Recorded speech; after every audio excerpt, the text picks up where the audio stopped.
mindset is the way that we think about ourselves in the world.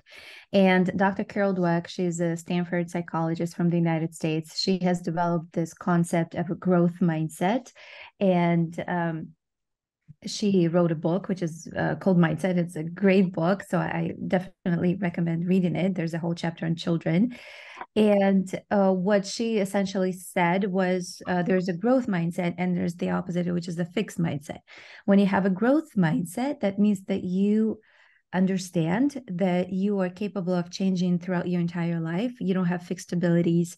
You are not one way or another way. And you can grow your brain, you can grow your intelligence, you can change your personality, you can change some things about your body or all the things that you want to change, right? So you kind of believe in that, right? So that's a growth mindset.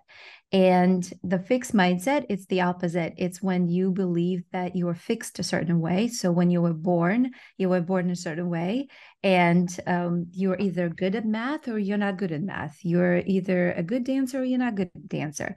And there's not much you can do to improve.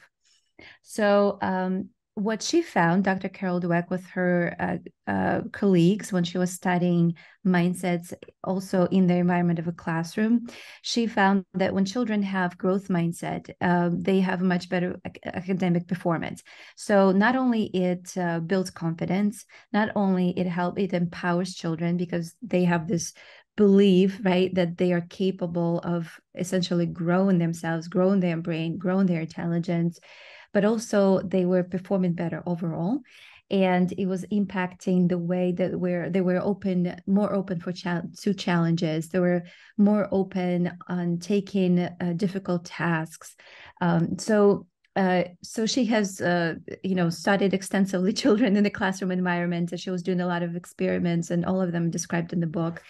And also, there's a lot on her website as well. So, what everything that we do, basically the foundation is to help children develop a growth mindset, and we go beyond that. So we also do kind of extended our repertoire. So it's not only about growth mindset, it's also about the mindset, your confidence, your mindset, how you think the abundant world is or not abundant world. Are you living in the world of scarcity? Are you living in the world of abundance, right? So all these things we cover with children.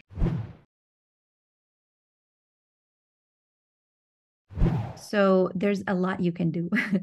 It's a good thing and a good news, right? So you can help your child for sure develop a growth mindset over time. The one thing to remember is that it's not kind of like a spectrum. You either a growth mindset, you're a fixed mindset. It's a spectrum. So all of us, me, you, right? All of us are somewhere in between. So, and also we could be a growth mindset in one area and a fixed mindset in another area of our lives. And you can kind of watch your child, right? How they talk about themselves and their abilities, and identify which areas they have a growth mindset and which areas they have a fixed mindset, because they could think that they are not good at math. I'm just not, my math is difficult for me. It's hard. And at the same time, they could also think that, oh, I guess I could learn to read pretty fast. They kind of have this optimistic view on reading, right? Or on their athletic abilities, like they kind of believe that they can become a good athlete, right? So just by watching how they talk about themselves and their abilities, you can identify which areas they have growth mindset and which areas they have a fixed mindset. So that's the basic overview. And in terms of specific actions, right? So we could do a lot as parents and teachers, educators, to help children develop a growth mindset. And it's the way most of these things are rooted in how we speak to our children, how we talk to our children. So in language, how do we talk about themselves and how we talk about ourselves and how we talk about the world, right? So we can start from there. And as parents, it is quite important to watch our own language and what phrases, what statements, what beliefs that we're telling our children and kind of, passing on to them, right? So, for example, you can, again, kind of pay attention to how you talk about yourself to your child, right? How do you use phrases like, oh, I'm just not good at this, or when you fail or make a mistake, do you how do you present it to a child? Do you blame yourself, shame yourself, or do you kind of like make it a fun event, right? Or just talk about what you learned, for example, right? Which is a growth mindset way of thinking. So children learn from parents in day to day from how parents are talking about themselves and the experiences that they are having. And you could, spend a lot of time explaining your child the differences between growth mindset and a fixed mindset, but it wouldn't really matter if you, in your day to day, sending them fixed mindset messages, right? So that would be kind of like the number one thing I would pay attention to, is to your own language and how you, and if you realize in the future that you actually are more on a fixed mindset spectrum, then I would start there and try to improve yourself, right, first, because then we can help our children. It's very difficult for us to teach them something we don't have ourselves, right?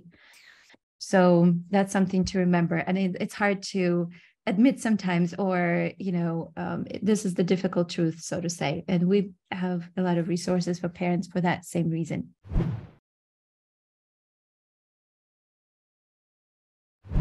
So the fixed mindset way of praising, and there's a fixed mindset way of praising, and there's a growth mindset way of praising. When we tend to tell our children, tell children something about their innate abilities. For example, when we praise, you're so smart, or you're so talented, or you did it so fast, good for you, right? So we're essentially telling them that they have this, they are smart, right? They have the talent, they have the smartness. And when we praise, for example, how fast they did something, faster is better, right? Which is not necessarily the case. Or we can praise, you didn't make any mistakes, good for you, right? Or we praise the way that they haven't made any mistakes, right? So that's a fixed mindset, a way of praising, because now what the messages the child is receiving is that no mistakes is good, faster is better. When I look smart, I get approval from others, I get validation. So this becomes very important for them, right? And it creates this identity of them, for them. So now they see themselves as a child who's smart and who does things fast and without mistakes. And what happens is they don't want to lose that identity. So next time there is an opportunity for them to do something more difficult, they will pass on this opportunity, because what they're thinking is, what if I make a mistake? What if I do it incorrectly? What if I'm taking too long? And now everybody's going to think that I'm actually not that smart, right? So my mom is going to be disappointed. My teacher is going to be disappointed. So even though we think that actually this quite positive phrases, right? But essentially they're not helping long term.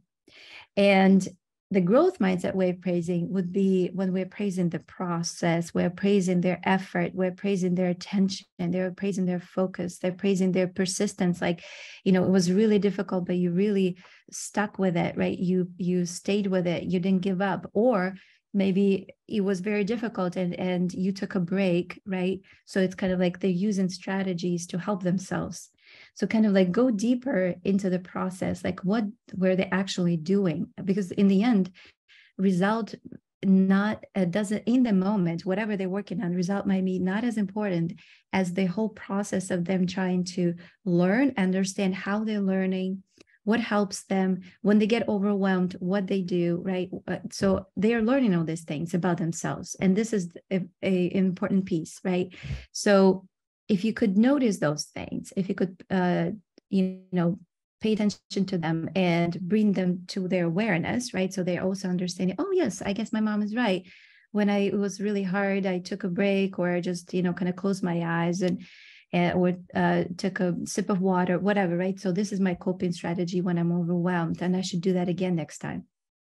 So this is, that now they don't have this identity of the smart kid, right? They have an identity of a kid who can do hard things and who could persevere and who could actually learn new things. And even if they make mistake, it's okay. So that's the, how we give them feedback. Another important piece there is that, the internal validation versus external validation. And when we are quick to jump to giving them praise, right? Oh, this is great. You're so great. And your performance was amazing. I was so proud of you.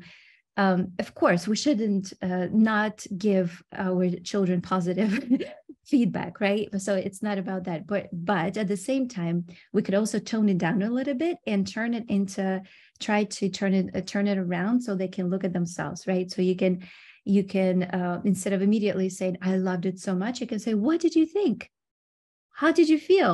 Right? So ask them questions, and like with an excitement tone, so they can see that you're excited. And my mom has this positive tone, but then she's asking me a question. So what do you think about that? How did you think of that? How did you think of that? Right? So that's a great question.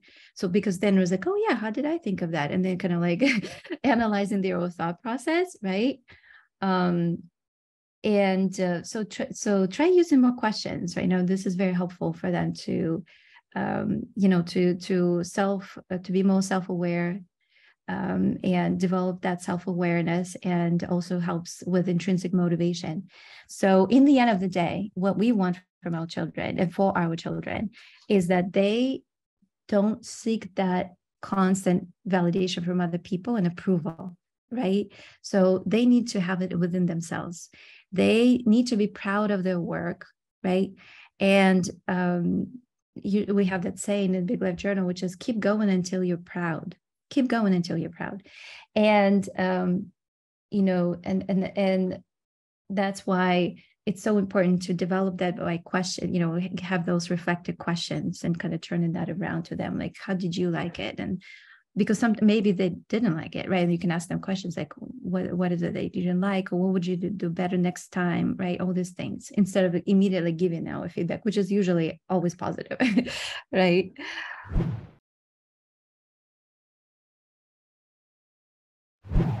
Growth mindset, there is a term like personal mastery, right? So personal mastery. So we can, there's endless ways we can improve, right? We can grow, and we can reach certain points until, certain milestones until we get to the personal mastery.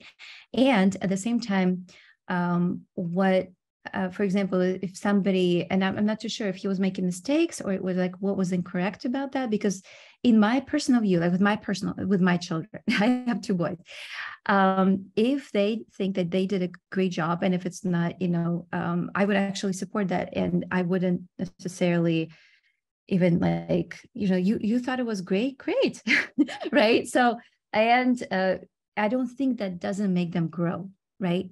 Because there's so many areas for children to grow, and there's so many other, so maybe in some situations, building their confidence and self-esteem is more important, right? So maybe we just need to reflect on that. Like, what is my intention and in this moment, right? Do I want to support his self-esteem, self-confidence, or do I want to, kind of make him correct this mistake, or, how important it is?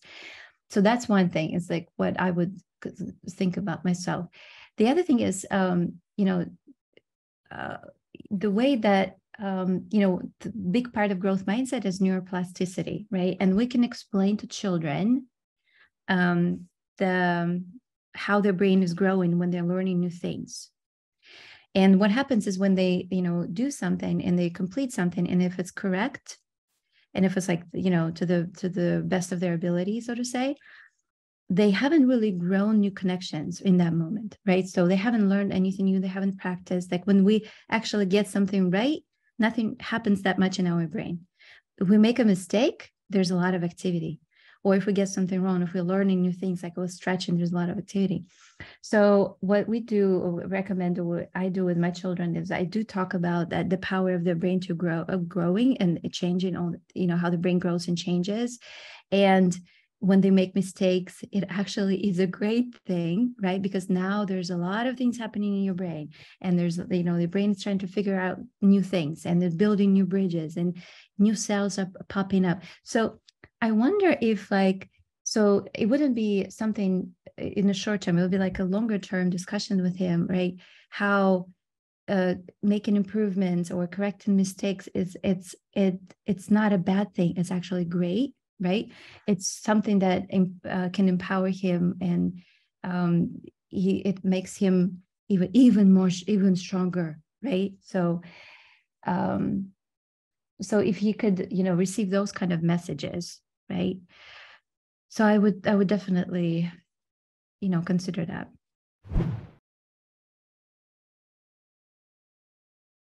So, I mean, I think there are a lot of things into that that could be happening for a child, right? So first of all, let's say if a child is changing activities very often and giving up easily, right? There could be a lot happening for the child, and for different children, it could be different reasons. So first of all, number one thing is to always understand the root causes of the situation. And it could be endless number of causes, right? So that's why, like saying, giving a general answer, first, it's difficult. If the first thing is you always understand what is happening for the child. Is it difficulties in learning, special needs, or is it they're bored, they're overwhelmed, they're stressed, anything is happening at home? Are they being difficult, things with their friends? Oh, they're endless, they're not sleeping well, they're not eating well, something is happening with, right? So at anything that is happening with your child that you were thinking that is not supposed to be happening, I would always try to understand why. So that would be number one. In general, if we're just saying in general terms, let's say like everything's fine with your child, there's nothing is happening with their friends and all these things. The question is, should I, for example, right? A lot of parents are asking us, should I let my child give up or quit the activity, right, in the middle of the activity? Let's say they're enrolled in a soccer team, and now they suddenly don't like the soccer or football, sorry, in Europe. And now can I let them quit football, right, in the middle of the season, and blah, blah, blah, blah. So one way to respond to your child is, usually a child wants to quit when it's hard, right? When it's difficult, when it's something is not working for them, when they're not good at it, right? And one way you can talk to your child is you can say, there are days, difficult days, and our body and our brain are resisting that. Your brain and your body is resisting the experience because it's hard for you and you're learning something new. And this is natural. This happens all the time when, for all everybody who's learning new things, right? The body and the brain are resisting. You can quit on a good day. You can quit when you're seeing the improvement. You can quit when you're getting better. When you quit, and if you're feeling good, if you're improving, if you're getting better at it, and you're still feeling like you want to quit because it's not your interest anymore, because it could happen too, right? We had this conversation yesterday with other parents, is that many parents actually projecting a lot of their dreams on their children. I mean, right? So I want my child to be a good athlete. So I'm, kind of unintentionally pushing them there. But does my child want to be there, right? So there's also that aspect. So, and we should be respecting that as well. So is your child quitting because it's hard? Or is a child quitting because they don't like it, they don't want it? And the way to find out is, if we have this agreement with them and say, let's keep going. And once we see an improvement and it's working for you and you're getting better at it, a little bit good at it, you're getting better at it, then we have this conversation again. And if it feels like you still don't want to do it, then there's that interest thing. This you're not interested. So differentiation, right? So try to make that distinction between they're quitting because it's too hard and it's just their body is resisting, their brain is resisting, and now you need to help them build that perseverance muscle, right? You need to help them to push through it, to push through this resistance. Oh, they're quitting because they honestly they don't like it, which is also, we have to give them the right to quit things if they don't like them, right? So I heard some parents said, well, it's part of our family culture, we do not quit. But let's think long term, right? Let's think long term in your child's life, over, when they grow up, they go to the college they go to, they find a job, they start working at a job they don't like, right? So do we want them to not be able to quit and push through their feelings that they don't like it? They're, maybe it's a good job, maybe, whatever is the situation, but we want to send them messages that it's okay to quit. It's okay when you don't like something, find something better for yourself, right? Try a different activity. Maybe you like something else more, right? So that kind of messages of we never quit, we're not quitters, right? We just need to think long term, right? It actually is okay to quit sometimes, and it's in our own interest to help our children understand that there's a difference between you not liking something and something being hard and you're just resisting the difficulties.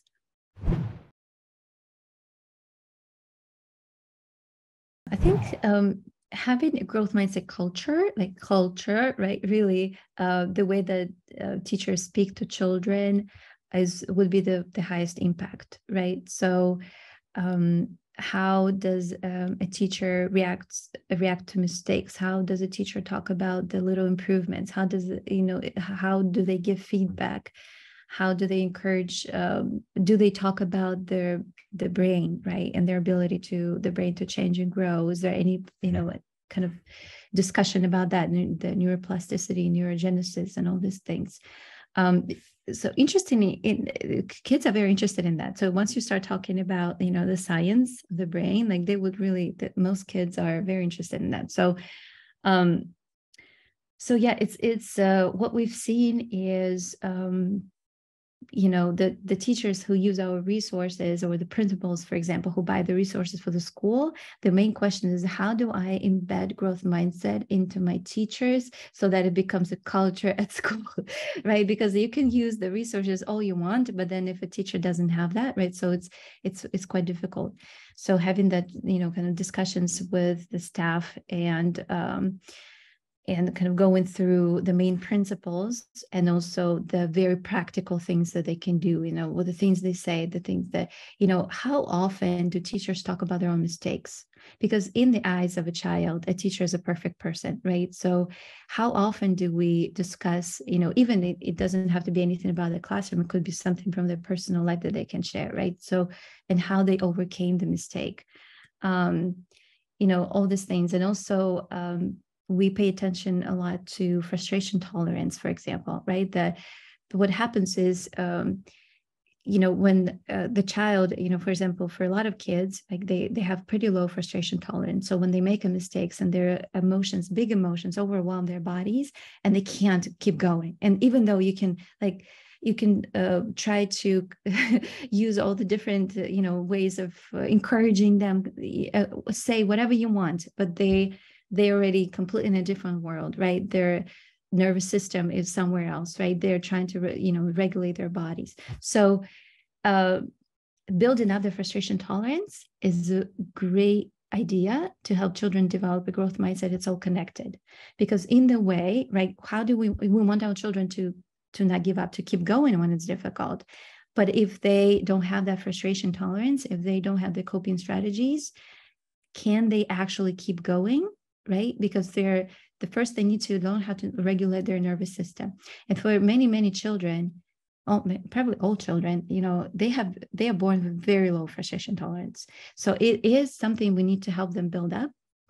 and introduce them to coping strategies. And it would be great if schools could do that as well, right? So when I feel frustrated, when I feel like, how do I recognize it in my body? When I'm working on something, it's not working out and I'm just so angry. And like, how do I identify that it's the anger and it's coming up, and what should I do in that moment? Should I close my eyes? Should I take a break? Should I count? Should I, ask for help? Should I talk to someone? So what works for them? And it could be very different for every child. So the biggest gift we can give our children is to understand themselves, what works for them, what are their personal coping strategies, what works for me, right? And once we help them build up their frustration tolerance, they will be much more resilient, much more persistent to keep going when it gets difficult, which is also a big part of growth mindset. So I would definitely take a look at these two areas, like the culture in the classroom, in the school, and specifically in the classroom, because individual teachers, and then also, the ability to manage the frustration, the emotions, and help them learn that as well.